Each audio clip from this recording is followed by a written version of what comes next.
but we're not going to get there real quick. But then we're going to fly through the first two, and the last one we're going to sit on for a little bit, okay?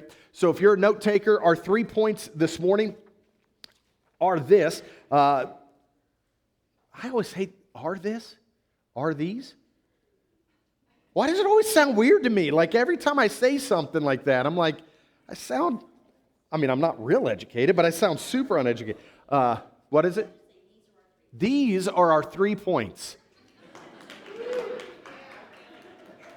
This day in history. These are our 3 points in 2024, the year of our Lord. 1, the message is perfect. Second point is the messenger is not. And the third one is the mission continues. The message is perfect. The messenger is not.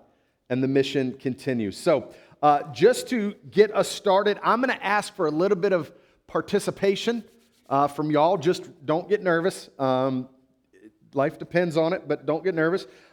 Verse 1 in chapter 4 says this: "Therefore, having this ministry by the mercy of God, we do not lose heart." I want to stop there. The first word, what's the first word? Okay. What do? We go back. Chapter 3 is Paul talking about the ministry of the gospel that God has given them and each of us to live out these transformed lives. Okay? That's what chapter 3 was about. If you remember last week, we talked about how we reflect the image of Christ as our hearts are being transformed. All right? So with that, he says, therefore, having this ministry. Okay? So just so you understand the context of what is there, he is saying, as we proclaim, as we are transformed, as we reflect Christ, so do you. That's what Paul's telling the church, and therefore telling us as Christians.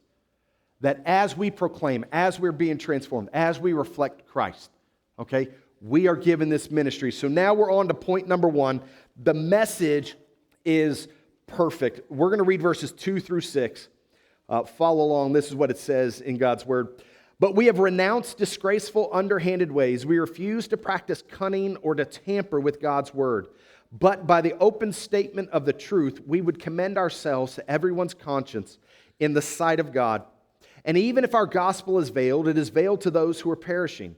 In their case, the God of this world has blinded the minds of the unbelievers to keep them from seeing the light of the gospel of the glory of Christ, who is the image of God. For what we proclaim is not ourselves, but Jesus Christ as Lord, with ourselves as your servants for Jesus' sake. For God, who said, 'Let light shine out of darkness,' has shone in our hearts to give the light of the knowledge of the glory of God in the face of Jesus Christ." This is God's word, and I want y'all to understand something. The idea of the message is perfect. That is the message of the gospel. We are 2,000 years plus past the resurrection of Christ. Culture has changed, time has changed, people have changed in a lot of ways. Not in all ways, but in a lot of ways. The gospel is not flawed. The gospel does not need to change to our day. It is a perfect message, and we want to remember that. But what Paul is saying here to the church is, hey, we're not in this for fame. We're not in this for false reasons or underhanded ideas. That's not why we're doing this. And he's going to go into showing us how he actually says that they have refused disgraceful and underhanded ways. And when we look at those two words, disgraceful and underhanded, what that means is that he says we are not acting immorally behind closed doors. We are not saying one thing before you and acting a different way behind closed doors. We had friends in the ministry at a previous city we lived in, and he started an international ministry to youth. Okay? His wife was, how many of y'all know what a PK is? Raise your hand if you know what a PK is. Raise your hand if you don't know what that is. Okay. It's a preacher's kid. All right? You can usually spot them really quick because they walk around the church like they own the place. Okay? Mine don't because I wouldn't let them. I'm a PK. My dad's been a pastor for almost 50 years. and so I know what that's like. But how many of y'all know what an MK is? All right. Anybody want to venture a guess? Missionary's kid. So his wife was a missionary's kid, and they started a ministry to missionaries' kids internationally. And when they moved overseas to start this, being back in the context that she was raised, she ended up having what you would call suppressed memories come forward. Things that she had pushed down and forgotten came back. And what it was is she had been, in her years of missionary, being a missionary's kid overseas, other missionaries came to town to visit her family, and she had been sexually abused by multiple of those missionaries. And ultimately, she went through what we would today call, it wasn't called that then, but she went through what we call today deconstructing her faith, where she ended up walking away from Christ, she ended up walking away from the church, she ended up walking away from her family and wanted nothing to do with church, ministry, or Jesus. And it's because they had people that were leaning into what Paul is calling these disgraceful and underhanded ways, that they would say one thing before the people, but they would act a different way behind closed doors. And Paul is saying, we don't do that. This is one of the things I've always said, y'all know me, I don't ever, God help me, because when you say no to God, it's usually where he goes, okay, guess where I'm going to put you. I really hope he doesn't. I don't think it'd be wise for me to do it. God's greater than me, and I'll follow him. But I don't ever want to pastor a megachurch. Part of the reason is I don't like looking out at a crowd and preaching to faces that people, I don't know their names. And so just to see strangers every single week and not know them, it would drive me nuts. But the other thing is I love being in relationship with the church because I think it adds levels of accountability to what we're doing. Something that you know, that's my office right there. The door's never locked. Okay? If it is locked, it's one of those home locks that you just have to have like a flat, like you can use a key, a screwdriver, and just unlock it. Okay? My computer is never locked. You can look at. My phone sits around our house. All of my family knows the code to my phone. I have nothing to hide. And listen, that is a good place to be. And I thank God for it. And I want you to be encouraged. The same way Paul is saying that we have given up disgraceful and underhanded things, I too want to lean into that and be transparent with you and honest with you, and for you to know that the guy that stands in front of you, I think y'all know me. If you've been around here long enough, the guy standing before you today, that's the guy that you know. Okay? I'm not going to act any different. I'm not that special, okay? And I'm going to stop there. The next thing he says is he talks about how they've renounced disgraceful and unhanded ways, and he says, we refuse to practice cunning or to tamper with God's word. What this is talking about is deception that would basically render the message not unworthy, but it discount the message. Meaning what they're preaching, because of what they're saying, and then because of what they're doing, they are leaving the message. Nobody's going to believe them because they're looking at one thing going, wait a minute. What you're saying here is not what's going on over here. I have a pastor friend in Africa, and I got to hang out with him for a number of weeks a few years ago and got to talking to him. And what he told me about is they have in Africa these Christian prophets that come into town, okay? And they're these, they'll have these really big events for these Christian prophets. Now, you have to pay to get into it. You have to pay to get into it. And this is the fun part. Y'all didn't know that this is how easy it is to get a blessing from the Lord. Okay? You didn't know this. I'm about to open your eyes to something. The more you pay, the closer at the event you got to sit to the prophet, which meant the greater blessing from the Lord you were going to receive. And I sat back and I asked the pastor friends, how do they fall for that? And he said they are so desperate for even just daily needs that they'll sell everything they have just to get as close as they can to him, looking for something from the Lord. And when I look at that and I go, this is disgraceful, this is underhanded, this is cunning, and they are tampering with God's word when they act this way. He said, we are renouncing those things. We are not doing those things. And so this is why I say, and I talk about this all the time, do y'all know why I love, what we do is called expository preaching. If you're not familiar with that, that means we take a book of the Bible and we start in verse 1 of chapter 1, and we don't stop until we get to the end of that book. Okay?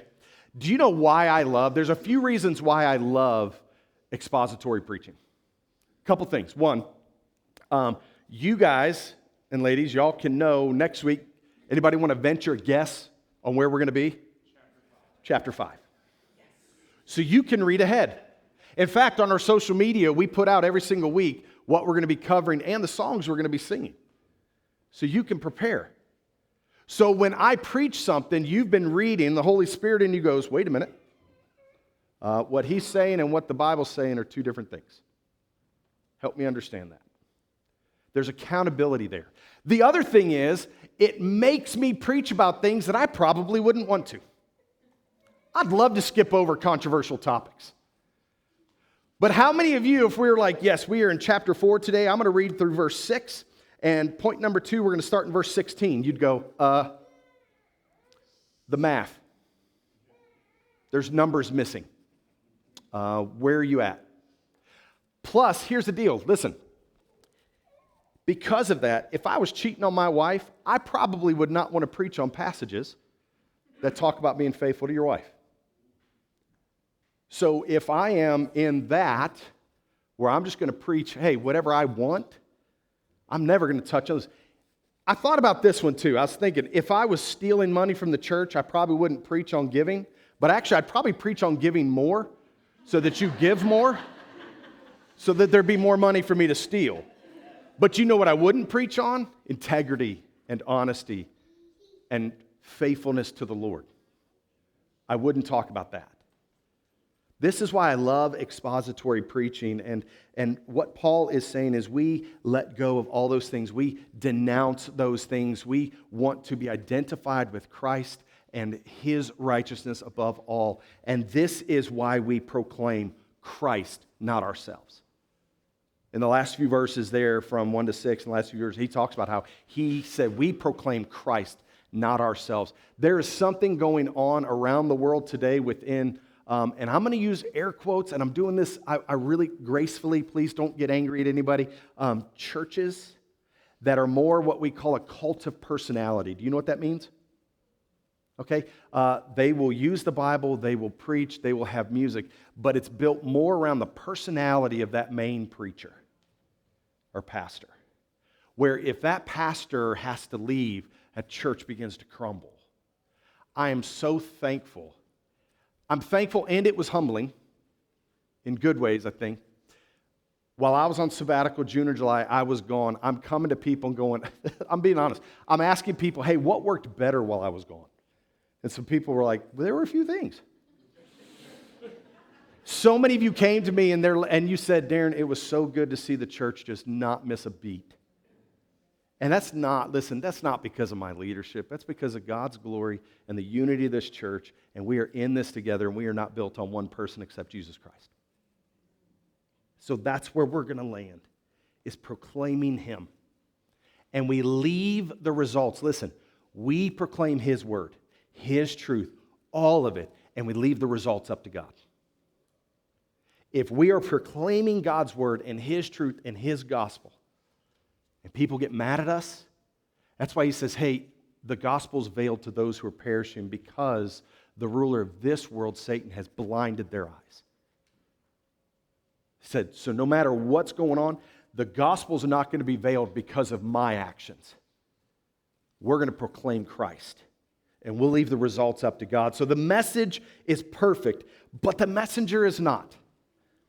The messenger is not. We're going to read verses 7 through 15. Here we go. But we have this treasure in jars of clay. Stop. How many of you old people, and I'm putting myself in a category, so don't get mad. How many of y'all remember that 90s Christian rock band, Jars of Clay? Okay. Raise your hand if you're going, who? Young. young. I'm old. All right, here we go. Sorry, I want to read this but we don't have this treasure in a 90s rock band. We don't have this treasure in jars of clay to show that the surpassing power belongs to God and not to us.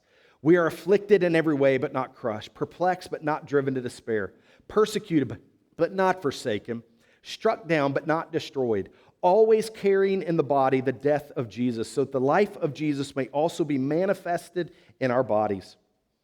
For we who live and are always being given over to death for Jesus' sake, so that the life of Jesus also may be manifested in our mortal flesh. Sorry, my mouth is getting dry, y'all. I'm going to get through this. So death is at work in us, but life in you. Since we have the same spirit of faith, according to what has been written, I believed and so I spoke. We also believe and so we also speak, knowing that he who raised the Lord Jesus will raise us also with Jesus and bring us with you into his presence. For it is all for your sake, so that as grace extends to more and more people, it may increase thanksgiving to the glory of God. So, the messenger is not perfect. The message is perfect. The messenger is not. When we think of this, jars of clay, okay, why use that example? Here's where I want to go with this.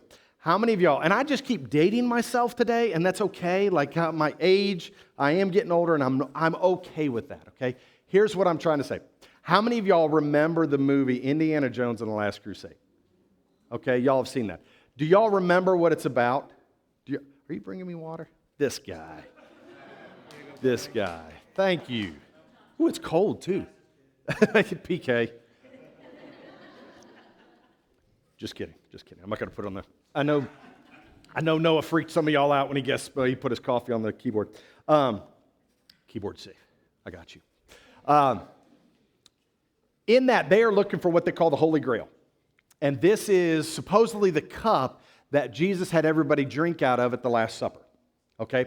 And if you remember, they walk into this room, and there's this just shelves everywhere, these cups, these goblets, these awesome looking, they're gorgeous. And he says, choose which one. If you choose wrong, you'll die. If you choose right, it brings life.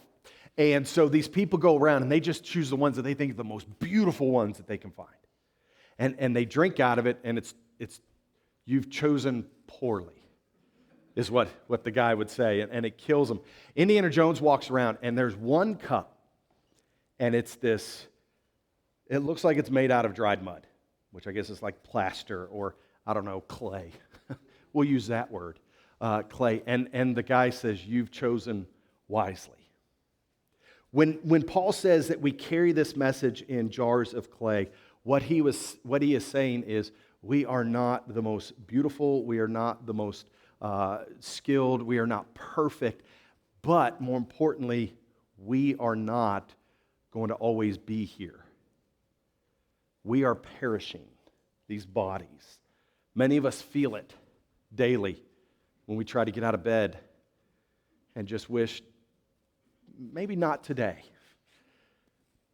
That's what we're talking about. These jars of clay are these imperfect things. But listen, this is what I love about this.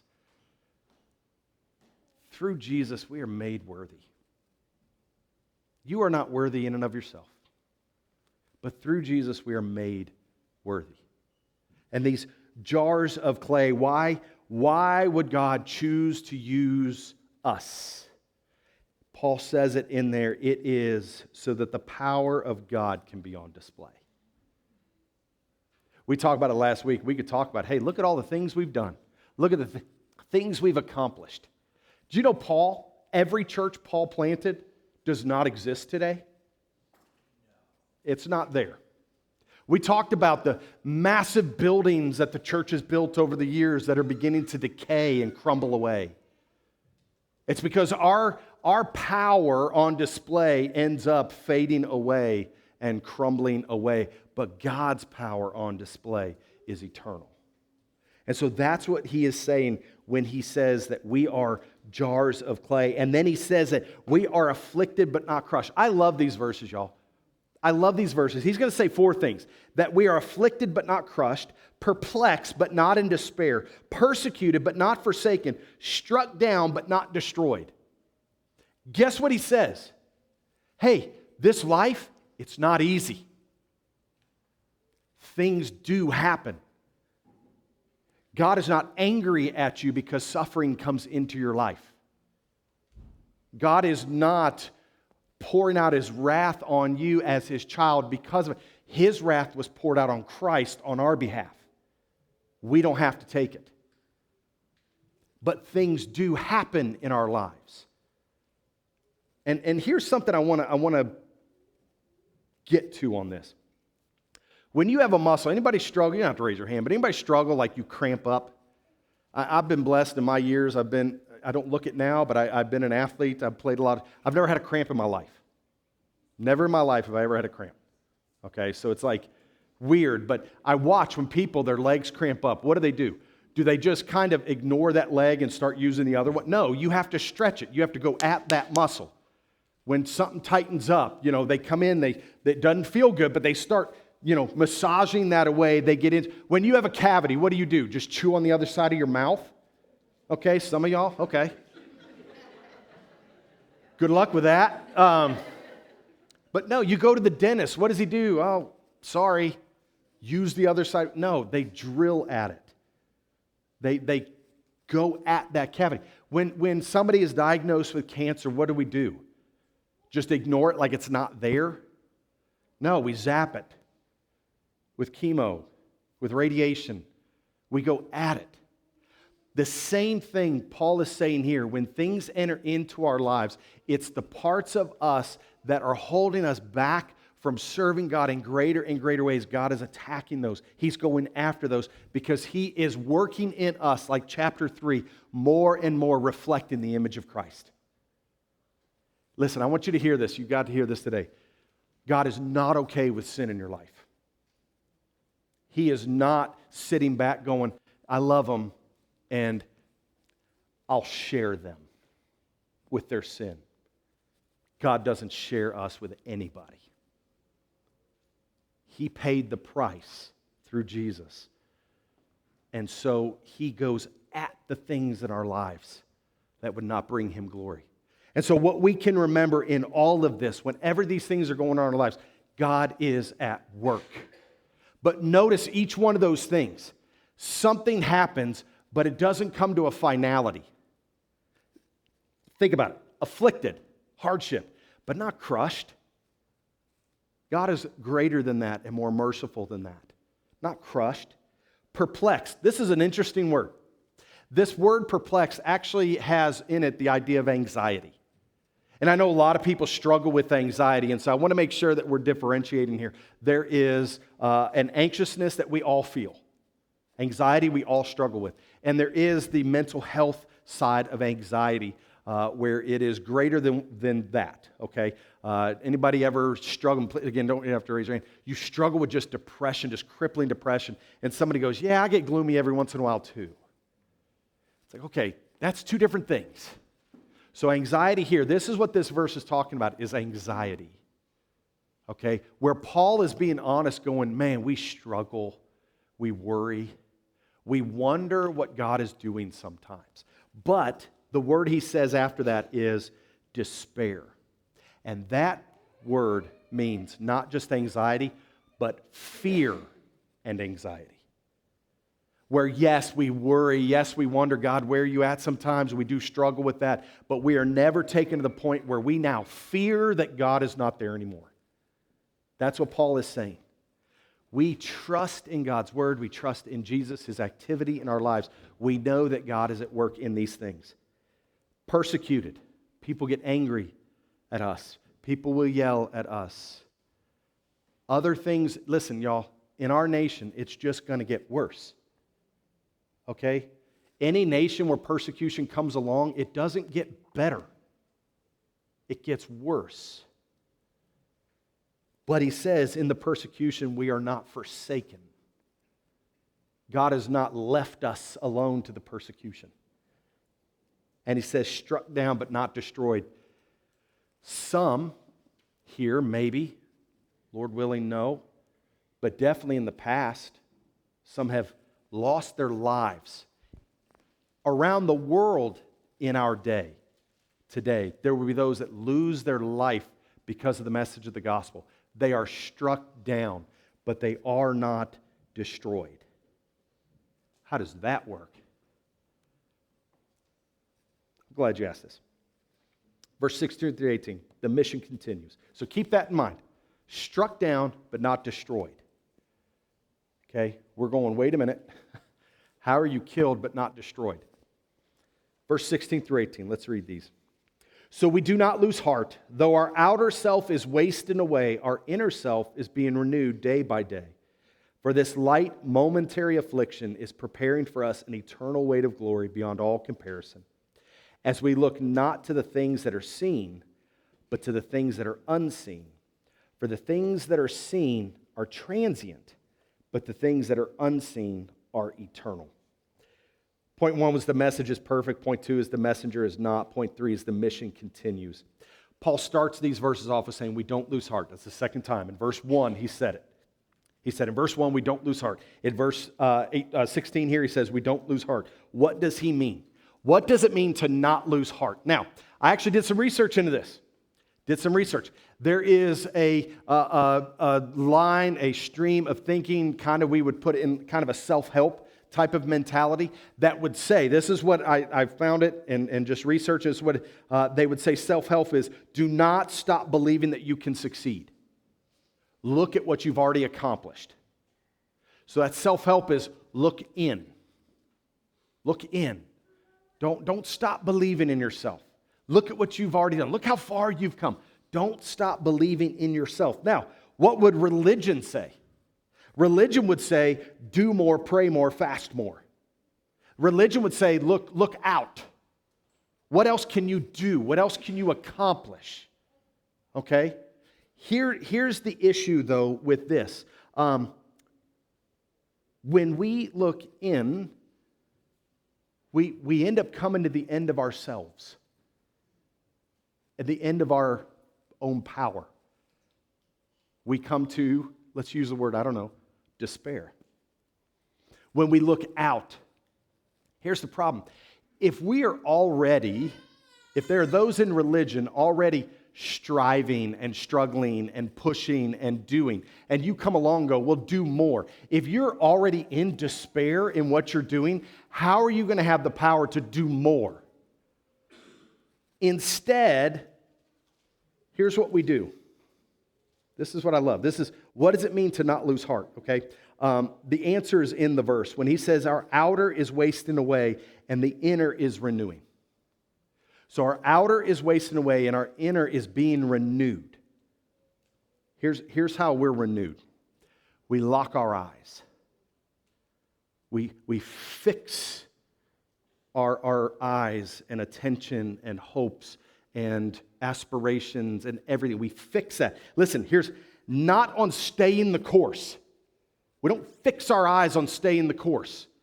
Because what does that do? That's us looking in going, just keep going. Look how far you've come. Just keep going. That's that self-help. Here's a little, I don't want to say controversial because it'll be quick, but we don't fix our eyes on heaven. Now you go, wait a minute, I've been doing that. That's about the only thing that gets me through some days. I'm fixing my eyes on heaven. That's religion. Now, I would point out real quick, and just because it might be going, Darren, explain this. Look at verse 14. Knowing that he who raised the Lord Jesus will raise us also with Jesus and bring us with you into what? His presence. Where's that at? Heaven. But that verse is not about locking your eyes on heaven. It's about locking your eyes on the presence of God in your life. That's where it is. Heaven is not the prize. Jesus is. Heaven is not the goal. Jesus is. And with Jesus as the goal, he says, I am preparing a place for you so that when I return, you can what? Go hang out. Get your house. Enjoy those golden streets. No. You can be there with me in my presence. I want you to, if you can for a second, imagine standing before God, sinless, guiltless, not held in this decaying body anymore. That's the goal. That's where we lock our eyes. That is where we are headed. Jesus is the prize. And because our eyes are locked on Him, we are renewed each day through the Holy Spirit, knowing that the mission continues in the midst of our anxiety, in the midst of our struggles, in the midst of our affliction. We continue because we're being renewed. And here's why. We set our eyes on Jesus, knowing that this life is temporary. The life to come is eternal with Him. Now, I've got to ask this. I thought about this, y'all. How many of y'all like going to the dentist? Raise your hand. Okay, now, how many of y'all are normal? Gotcha. Okay. I hate the dentist. If you're a dentist, I'm sorry. I do not hate you personally. I hate what you do, okay? Here's the deal. I want you to think about when you go to the dentist. I will go to the dentist reluctantly, and I will get in that chair, and I might be in that chair for 45 minutes. Listen, I get so nervous in that chair. I get so sweaty. I'm not trying to be gross. I can feel myself sliding down this chair. I am so nervous being at the dentist. In 45 minutes, which, by the way, I did the math. That is 2,700 seconds. Okay? In being in that chair for 45 minutes, 2,700 seconds, there might be 20 seconds of pain. Think about that. In 2,700 seconds sitting in that chair, there might be 20 seconds of pain where he just hits something or something hurts. But I sit there just the day I got to go to the dentist, on my way to the dentist, in the waiting room, in the chair, I am just nervous and have fear and anxiety over the fact that I have to be at the dentist. And it's over 20 seconds of pain. That gives us the idea of why Paul is calling it this momentary light affliction compared to the eternal weight of glory. We will get past this life, and in the life to come, we'll look back and go, wow, that was fast. There's some of us, I know y'all are doing it. Some of y'all are enough age that you look back and go, man, it's already been fast. There's some long seasons. Okay, they're called January and February. but short years. It goes fast. And when we look at this light, momentary affliction and the eternal weight, what he is trying to do, he said, this weight of glory coming is beyond comparison. I want to help us with this idea of the comparison. Go ahead and put the Titanic pic up there, please. Obviously, we all know about the Titanic. Okay, we all know about it. It was lauded as this marvel, this massive cruise ship, just the picture of just beauty and extravagance. That's it compared to a modern cruise ship. So we begin to look at it and go, that's kind of a cute little boat. The comparison is different because of what we see now. Go ahead and put the next one up there. So the picture to the far left, yes, your far left, that is called Tribune Tower in Chicago.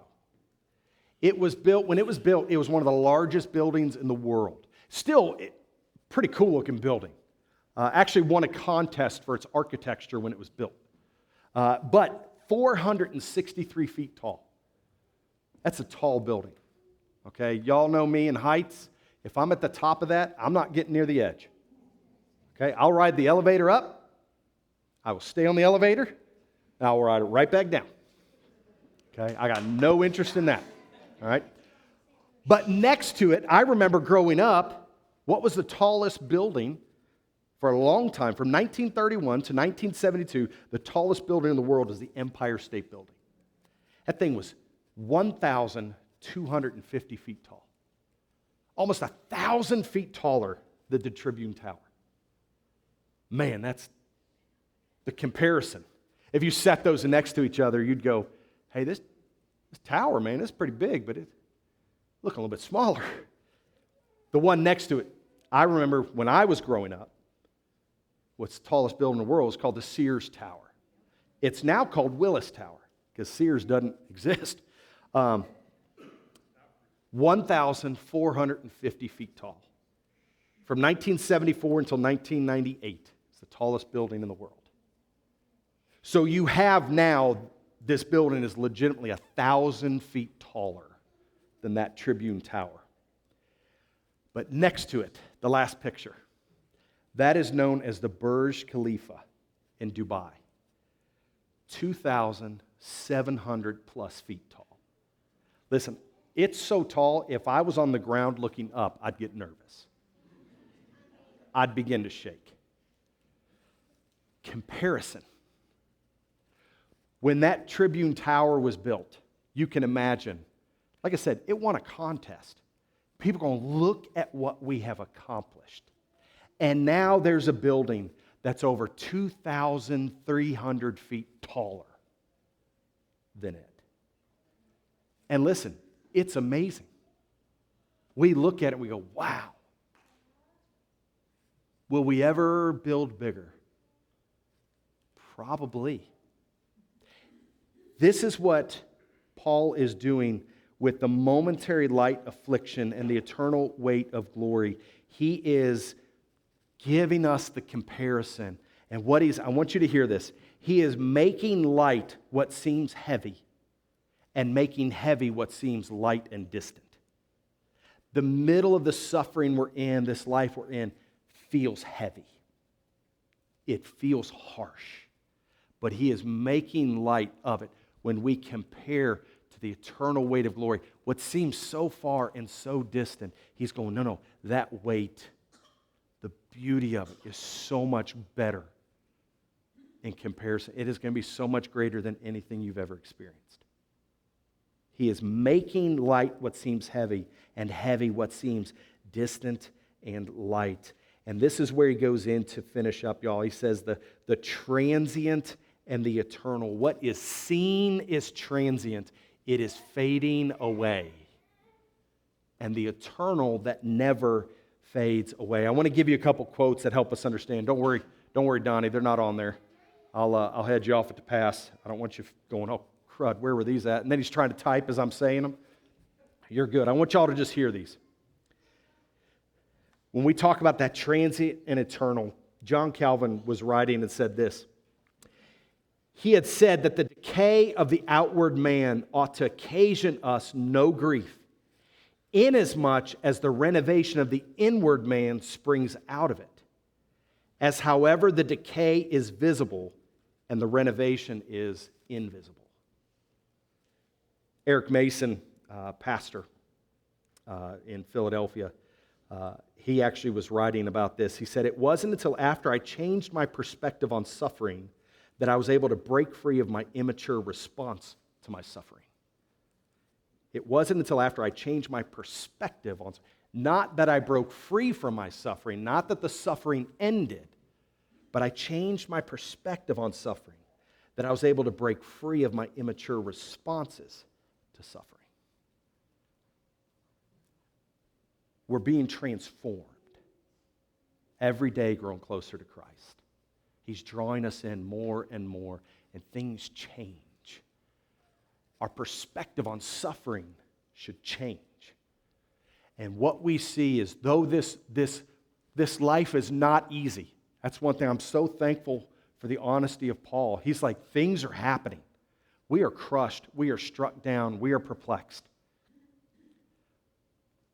But this is light and temporary. Can I just tell y'all this? Listen, I want you to hear this, okay?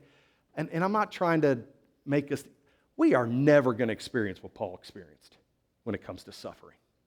So if Paul can say light, momentary affliction, then whatever you're going through, with a changed perspective through the Holy Spirit, you can say that as well. When our eyes get locked on the eternal and stop getting locked on the transient. When we stop trying to want our suffering to end, but instead, God, change my perspective of the suffering. Sometimes God will end the suffering. Sometimes he won't. Where are our eyes locked? And I want to end with this. This is a book called The Valley of Vision. This is a collection of prayers from, the name is escaping me. That'll come to me later when it matters. I'm actually kind of angry at myself right now. Puritan prayers. I just thought of it.